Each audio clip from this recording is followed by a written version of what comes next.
అండి, నమస్తే. Welcome to my channel Lakshmi Ramana recipes. ఈరోజు నేను ఇంకొక మంచి కాంబినేషన్ ఫుడ్తో మీ ముందుకు వచ్చేసానండి. అదేంటంటే టమాటో పచ్చడి అండి. చూడండి ఎంత కలర్ఫుల్గా ఉందో. అందులోకి నేను ఈరోజు కాంబినేషన్గా బెండకాయ వేపుడిని ప్రిపేర్ చేశాను. ఈ విధంగా వేడి వేడి అన్నంలో కొంచెం నెయ్యి వేసుకొని, అంటే ఇష్టపడేవాళ్ళు తింటే సూపర్గా ఉంటుందండి. అలాగే ఈ టమాటో పచ్చడిని మనం అన్ని బ్రేక్ఫాస్ట్లో కూడా తినొచ్చండి. పెరుగన్నంలోకి అయితే సూపర్గా ఉంటుంది. రాగి సంగటి కాంబినేషన్తో తినొచ్చు. అలాగే రోటీ, నాన్, చపాతీ, పుల్కా తినేవాళ్ళు కూడా ఈ కాంబినేషన్ని ట్రై చేయించండి. నేను చాలా రకాల కాంబినేషన్ ఫుడ్స్ని వీడియోస్ అప్లోడ్ చేశాను, ఒకసారి చూడండి, చూసి ట్రై చేయండి. అలాగే బ్రేక్ఫాస్ట్ కాంబినేషన్స్ కూడా ఓకే అండి. ఈరోజు మనం ఈ కాంబినేషన్ ఫుడ్ని ఎలా ఈజీగా టేస్టీగా ప్రిపేర్ చేసుకోవాలో చూసేద్దామండి. ముందుగా టమాటో పచ్చడి కోసం నేను ఇక్కడ కొన్ని ఇంగ్రీడియంట్స్ పెట్టానండి. టమాటోలు అండి కొంచెం మీడియం సైజులో ఉన్నవి ఒక 6 తీసుకున్నాను. అందులోకి ఒక 12 పచ్చిమిరపకాయలు, కొద్దిగా కరివేపాకు, 2 పెద్ద ఉల్లిపాయలు, ఒక వెల్లుల్లి అండి. ఇంకా కొన్ని ఇంగ్రీడియంట్స్ నేను రెసిపీ చేసేటప్పుడు చెప్తాను. ఇంకా నేను ఈరోజు టమాటో పచ్చడిలోకి కాంబినేషన్గా బెండకాయ వేపుడు చేస్తున్నానండి. ఇక్కడ ఒక 1/2 కేజీ బెండకాయలని శుభ్రంగా కడిగి ఒక 2-3 సార్లు చూడండి ఈ విధంగా ఉన్న హోల్స్ గిన్నెలో వేసి వాటర్ అంతా వడగట్టి పెట్టానండి. ఎందుకంటే బెండకాయకి జిగురు ఉంటుంది కాబట్టి. సో ఈ విధంగా మనం కడిగి పెట్టేసి మళ్ళీ మనం రెసిపీ చేసుకున్నామంటే మనకు జిగురు లేకుండా చాలా బాగా వస్తుందండి. ఇప్పుడు ఇవన్నీ టమాటోలు అవన్నీ కూడా మనం కట్ చేసుకోవాలి. అలాగే బెండకాయలు కూడా కట్ చేసుకోవాలి. సో మనం టమాటో పచ్చడి ప్రిపరేషన్ చూద్దామండి. ముందుగా స్టవ్ వెలిగించుకొని ప్యాన్ పెట్టేసుకోవాలి. మనం ఈ టమాటో, పచ్చిమిర్చి ఇవన్నీ వేయించుకునే లోపల ఆ బెండకాయలని కట్ చేసేసుకోవచ్చండి. చాలా ఈజీగా మనం క్విక్గా ఈ వంటలు అనేది చేసేసుకోవచ్చు. ఇప్పుడు ముందుగా ఈ పచ్చిమిరపకాయని వేసేసుకుందాము. మనకు కొంచెం టమాటో పచ్చడి అనేది కొద్దిగా పుల్లంగా కారంగా ఉంటేనే బాగుంటుంది కాబట్టి ఈ మాత్రం పచ్చిమిరపకాయలు తీసుకోవాలండి. ఏం కారం ఉండదు, సరిపోతుంది. ఇప్పుడు కొద్దిగా తడి ఉంటుంది కాబట్టి ముందుగా ఈ పచ్చిమిరపకాయని వేసుకొని మళ్ళీ మనం కొద్దిగా ఆయిల్ వేసుకుంటే సరిపోతుంది.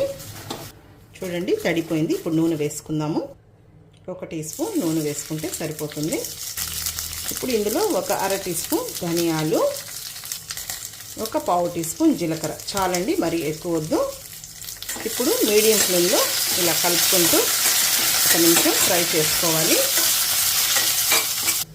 చూడండి ఈ మాత్రం పచ్చిమిరపకాయలు వేగాయి. ఇప్పుడు ఇందులో మరీ ఎక్కువ వేగకూడదండి, చాలు ఆ మాత్రం వేగితే. ఇప్పుడు ఇందులో మనం తీసుకున్న వెల్లుల్లికి లైట్గా పొట్టు తీసుకొని వేసుకోవాలి. అలాగే కరివేపాకు వేసుకోవాలండి. ఫ్రెష్గా ఉన్న కరివేపాకు అయితే బాగుంటుంది. ఈ వెల్లుల్లి, కరివేపాకు, పచ్చిమిర్చి వేగిన తర్వాత వేసుకోవాలి. చాలండి, వెల్లుల్లి కూడా ఏం ఎక్కువ వేగాల్సిన అవసరం లేదు. పచ్చిమిరపకాయలు కూడా వేగిపోయాయి. ఇప్పుడు ఇవి తీసి పక్కన పెట్టేసుకుందాము. ఇప్పుడు టమాటోల్ని ఫ్రై చేసేసుకుందాం. ఆ తీసుకున్న టమాటోల్ని చూడండి ఈ సైజులో ముక్కలు కట్ చేసి వేసుకోవాలి. ఇప్పుడు ఇందులో 1 టీ స్పూన్ నూనె వేసుకుందాం, చాలు. ఇందులో కొద్దిగా రాళ్ళుప్పు మళ్ళీ వేసుకోవాలి. అలాగే కొద్దిగా చింతపండుని కడిగి వేసేసుకోవాలి. చాలండి, మరీ ఎక్కువ వద్దు. ఇప్పుడు దీన్ని హై ఫ్లేమ్కి, మీడియం ఫ్లేమ్కి అడ్జస్ట్ చేసుకుంటూ మగ్గనివ్వాలి. ఒక 3-4 నిమిషాలు టైం పడుతుంది. నన్ను ఒక సబ్స్క్రైబర్ అడిగారండి కామెంట్లో, మీరు ఏదైనా హోటల్ మేనేజ్మెంట్ కోర్స్ చేశారా అని అడిగారండి. నేను ఏ కోర్సు చేయలేదండి. చిన్నప్పటి నుంచి నాకు కుకింగ్ అంటే ఇష్టం అండి. అలా ఓన్గా నేను ఇలా చేస్తే ఎలా ఉంటుంది, ఇలా చేస్తే ఎలా ఉంటుంది అనే డిఫరెంట్ స్టైల్లో ఒకే వెజిటబుల్తో చాలా రకాలుగా చేయడం నాకు అలవాటండి. అంతే అండి, నేను ఏ కోర్సు చేయలేదు. అలాగే మీరు ఈ కర్రీస్ తింటారని అడిగారండి. రోజు నేను ఇంట్లో చేసే కర్రీసే అండి మీకు నేను వీడియోస్ పోస్ట్ చేస్తున్నాను. నీట్గా, శుభ్రంగా, హెల్తీగా ఈ విధంగా నేను ప్రిపేర్ చేసుకొని తింటానండి. నేను ఎంఏ ఇంగ్లీష్ లిటరేచర్ చేశానండి. యాక్చువల్గా నాది సైన్స్ అన్నమాట. పిల్లల కోసమని నేను జాబ్ చేయలేదండి. సో ఇంకా ఖాళీగా ఉండడం ఎందుకని ఇంకా రోజు చేసే వంటల్ని నేను యూట్యూబ్లో ఒక ఛానల్ స్టార్ట్ చేసి ఈ విధంగా రోజు చేసే వంటల్ని వీడియోస్ పోస్ట్ చేస్తున్నానండి. అంతే అండి. ఓకే అండి, చూడండి మనకు టమాటో అనేది మగ్గిందనమాట. ఎక్కువ ఆయిల్ వేయకూడదండి మనకు, అలాగని ఎక్కువ ఓవర్గా ఫ్రై చేసినట్టు కూడా ఉండకూడదు ఈ టమాటో పచ్చడికి. చూడండి ఈ విధంగా ఇప్పుడు చూడండి ఉడికినట్టుంది. ఈ విధంగా ఉడకాలన్నమాట. అంటే ఈ విధంగా మనం ఫ్రై చేసేసుకోవాలి. మరీ ఎక్కువ మ్యాష్ అయిపోకూడదు. చూడండి ఈ విధంగా ఉండాలి.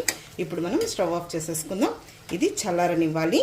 ఓకే అండి, ఇప్పుడు మనం పచ్చడి ప్రిపరేషన్ చూద్దాము. ఇవన్నీ చల్లారిపోయాయి అన్నమాట. మిక్సీ జార్ తీసుకొని ముందుగా మనం వేయించి పెట్టుకున్న ఈ పచ్చిమిర్చి, వెల్లుల్లి ఇవన్నీ ఉన్నాయి కదా, ఇవి వేసేసుకోవాలి. మీకు రోల్ అవైలబుల్ ఉంటే రోట్లో కూడా దంచుకోవచ్చండి.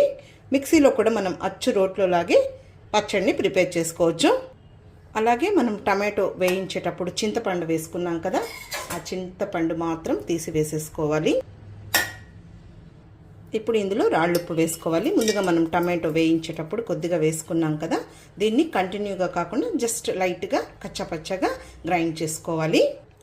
చూడండి, ఈ విధంగా మనం కచ్చాపచ్చగా మిక్సీ వేసుకోవాలి, మెత్తగా వేయకూడదు. తర్వాత ఇందులో నేనేమి పసుపు వేయనండి. ఇప్పుడు మనం ముందుగా ఫ్రై చేసి పెట్టుకున్నాం కదా టమాటో, అది ఇందులో వేసుకోవాలి. చివరగా వేసుకోవాలి, ముందే వేసామంటే మెత్తగా అయిపోతుంది. ఇది మనం అన్నంలోకే కాదండి, అన్ని బ్రేక్ఫాస్ట్లో కూడా తినొచ్చు, చాలా బాగుంటుంది. ఇప్పుడు ఇందులో కొద్దిగా కొత్తిమీరని కట్ చేసి వేసుకోవాలి. మరి ఎక్కువ వద్దండి, లైట్గా వేసుకోవాలి. ముందుగా ఒకసారి గ్రైండ్ చేయాలి. ఇక్కడ చూడండి, పచ్చడి అనేది చూడండి అచ్చు రోట్లో ఉన్నట్టే ఉంది కదా అండి, ఈ విధంగా వేసుకోవాలి, మెత్తగా వేయకూడదు. ఇప్పుడు ఇందులో ఫైనల్గా మనం ముందుగా ఉల్లిపాయలు తీసుకున్నాం కదా, అవి ఈ చూడండి చిన్నగా కాకుండా ఈ విధంగా పొడవుగా కట్ చేసి వేసుకోవాలి. ఇంక ఈ పచ్చడికి ఏం పోపు వేయమండి, ఇలా డైరెక్ట్గా తినేయడమే. మెయిన్ ఉల్లిపాయలండి, టేస్ట్ పచ్చి ఉల్లిపాయలే. ఇప్పుడు ఉల్లిపాయలు వేసిన తర్వాత జస్ట్ ఒకసారి గ్రైండ్ చేసుకోవాలి, ఎక్కువ బ్లెండ్ చేయకూడదు. అంతే అండి, మంచి రుచికరమైన ట్రెడిషనల్ పచ్చడి, టమాటో పచ్చడి రెడీ అయిపోయింది. వర్కింగ్ ఉమెన్స్కి అయితే చాలా యూజ్ అవుతుందండి. ఈ విధంగా చేసేసుకొని ఒక బాక్స్లో వేసి పెట్టుకున్నామంటే అన్నంలోకి, అన్ని బ్రేక్ఫాస్ట్లోకి తినచ్చండి.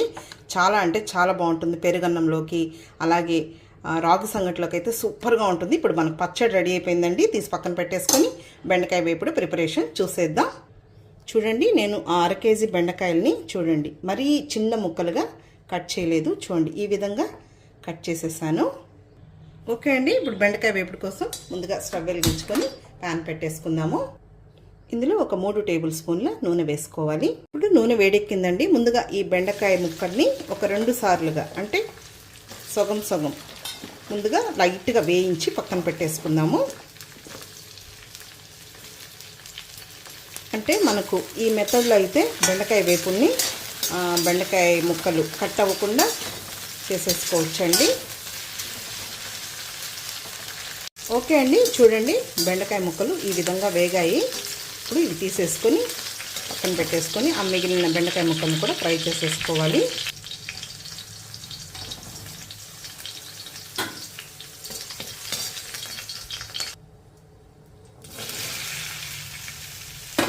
ఆయిల్ ఉంది కదా అండి, సరిపోతుంది.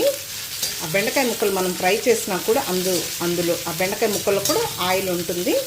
ఇప్పుడు ఈ ముక్కలు కూడా అదే విధంగా ఫ్రై చేసుకోవాలి. చూడండి, ఈ బెండకాయ ముక్కలు కూడా వేగిపోయాయి, తీసేసుకుందాము. చూడండి, ఈ విధంగా ఫ్రై చేసుకుంటే సరిపోతుంది, ఎక్కువ ఫ్రై చేయకూడదు. మళ్ళీ ఇక్కడ ఉల్లిపాయలతో ఫ్రై చేయాలి. ఇప్పుడు ఇందులో ఇంకొద్దిగా ఆయిల్ వేసుకుందాము. 1 టేబుల్ స్పూన్ వేసానండి. మామూలుగా మనం బెండకాయ వేపుడికి ఫ్రై చేసేటప్పుడు ఆయిల్ చాలా ఎక్కువ అవుతుంది. సో ఈ మెథడ్లో అయితే మనం చాలా తక్కువ ఆయిల్తో చేసుకోవచ్చు అనమాట. అంటే ఆ బెండకాయ ముక్కల్లో ఆయిల్ ఉందండి, సో అందుకని నేను పోపు దినుసులు వేగడానికి మాత్రమే వేసాను నూనె వేడెక్కింది. ఇందులో 1/2 టీ స్పూన్ ఆవాలు, 1 టీ స్పూన్ మినప్పప్పు, 1 టీ స్పూన్ పచ్చిశనగపప్పు, కొద్దిగా జీలకర్ర. పోపు దినుసులు కొద్దిగా ఎక్కువగా వేసుకుంటే బాగుంటుంది ఇక్కడ పచ్చడిలో కాబట్టి నేను ఈ మెథడ్లో చేస్తున్నానండి. బెండకాయ వేపుని కూడా నేను చాలా డిఫరెంట్ స్టైల్లో చేస్తాను, ఆల్రెడీ వీడియోస్ కూడా పోస్ట్ చేసి ఉన్నాను, ఒకసారి చూడండి.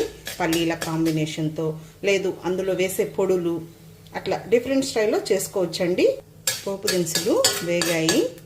2 ఎండుమిరపకాయలు తుంచి వేసుకోవాలి. అలాగే ఒక పెద్ద ఉల్లిపాయని చిన్న ముక్కలుగా కట్ చేసి వేసుకోవాలి. మామూలుగా బెండకాయ వేపుడికి ఉల్లిపాయ మంచి కాంబినేషన్ అండి, వేసుకొని చేసుకుంటే బాగుంటుంది. ఇప్పుడు ఈ ఉల్లిపాయ ముక్కల్ని 1 నిమిషం ఫ్రై చేసుకోవాలి. చూడండి, ఉల్లిపాయ ముక్కలు ఈ విధంగా వేగితే సరిపోతుంది. ఇప్పుడు ఇందులో కరివేపాకు వేసుకుందాము. అలాగే ముందుగా మనం వేయించి పెట్టుకున్న ఈ బెండకాయ ముక్కలు చూడండి, ఈ బెండకాయ ముక్కల్లో నూనె ఉంది కదా, చాలండి. ఆ నూనెతోనే మనం ఫ్రై చేసుకోవచ్చు. ఇప్పుడు ఒక 2-3 నిమిషాలు ఇలా కలుపుకుంటూ ఫ్రై చేసుకోవాలి. ఆ బెండకాయ ముక్కలు వేగే లోపల మనకు ఉల్లిపాయ ముక్కలు కూడా వేగిపోతాయి. కొద్దిసేపు వేగిన తర్వాత సాల్ట్ వేసుకోవాలి. ఇప్పుడే వేసామంటే అందులో వాటర్ వచ్చేసి ఆ బెండకాయ ముక్కలు కట్ అయిపోతాయి. చూద్దామండి, బెండకాయ ముక్కలు వేగిపోయాయి. ఇప్పుడు ఇందులో మనం మెయిన్ వెల్లుల్లి రెబ్బలండి, ఒక 12 వెల్లుల్లి రెబ్బల్ని పొట్టు తీయకుండా పచ్చగా దంచి వేసుకోవాలి. ఈ వేపుడికి వెల్లుల్లే ఫ్లేవర్ అండి. కొద్దిగా పసుపు పొడి, కొద్దిగా సాల్ట్ వేసుకుందాము. మళ్ళీ కారం పొడి, ధనియాల పొడి వేసినప్పుడు కొద్దిగా వేసుకోవాలి. ఇప్పుడు ఈ వెల్లుల్లి వేసిన తర్వాత ఇంకొక నిమిషం ఫ్రై చేసుకోవాలి. ఈ మిరపకాయలు కూడా నంచుకొని తింటే బాగుంటుందండి. ఓకే అండి, బెండకాయ ముక్కలు వేగిపోయాయి, వెల్లుల్లి కూడా వేగింది, మంచి వాసన వస్తుందండి. వెల్లుల్లి వేసాం కదా. ఇప్పుడు ఇందులో 1 టీ స్పూన్ కారం పొడి, మీరు తినే కారం బట్టి వేసుకోండి. అలాగే ఒక 1/2 టీ స్పూన్ ధనియాల పొడి. ఈరోజు అయితే నేను ఏం పొడి వేయలేదండి, ఉత్త వెల్లుల్లి, కారం పొడి, ధనియాల పొడి అంతే అండి. ఫ్లేవర్ చాలా బాగుంటుంది ఇలా సింపుల్గా చేసుకున్నా కూడా. ఇప్పుడు ఇందులో చివరగా కొద్దిగా సాల్ట్ ముందు వేసాము, ఇప్పుడు కొద్దిగా వేసుకోవాలి.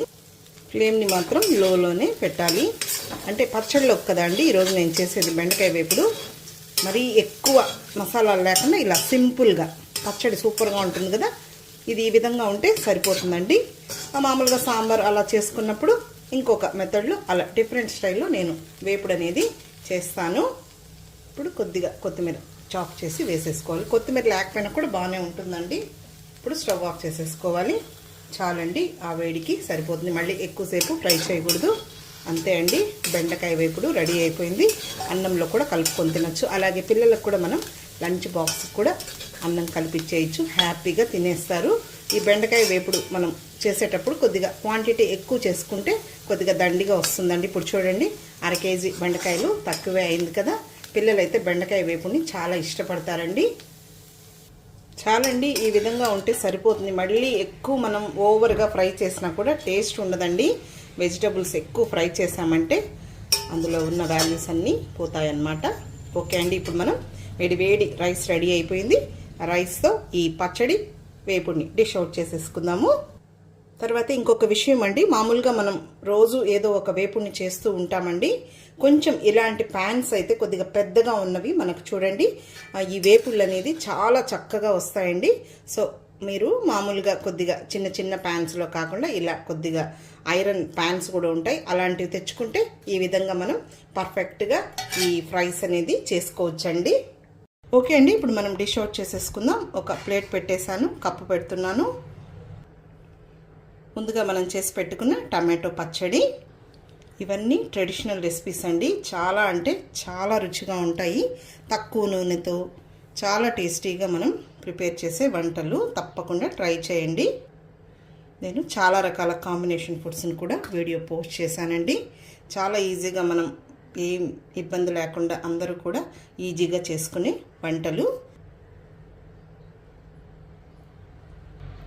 ఒక్కొక్కసారి మనకు అయ్యో ఈరోజు ఏం కర్రీ చేయాలా, కాంబినేషన్ ఏం చేయాలా అని తోచదండి.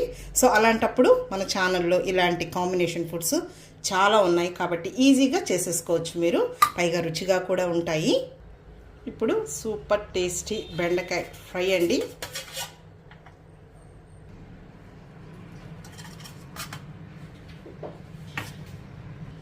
ఇప్పుడు వేడి రైస్ అండి. రోటీ, చపాతీ, రాగి సంగటి అన్ని బ్రేక్ఫాస్ట్లో కూడా బాగుంటుంది ఈ టమాటో పచ్చడి. అంతే అండి, చూసారు కదా ఎంత కలర్ఫుల్గా ఉందో చూడండి. టేస్ట్ కూడా చాలా బాగుంటుంది, మీకు అందరికి కూడా చాలా హెల్ప్ఫుల్ అవుతుందని నేను ఈ వీడియోస్ని పోస్ట్ చేస్తున్నానండి. కాబట్టి తప్పకుండా ట్రై చేయండి. కొంచెం పచ్చడి వేసుకొని ఇష్టపడే వాళ్ళు నెయ్యితో కూడా తినచ్చండి. ఓకే అండి, ఈ వీడియో మీకు నచ్చితే లైక్ చేయండి, షేర్ చేయండి. అలాగే కొత్తగా చూస్తున్న వారైతే నా ఛానల్ని తప్పకుండా సబ్స్క్రైబ్ చేసుకోండి. ఇంకొక మంచి కాంబినేషన్ ఫుడ్తో మళ్ళీ కలుద్దాం. నమస్తే అండి.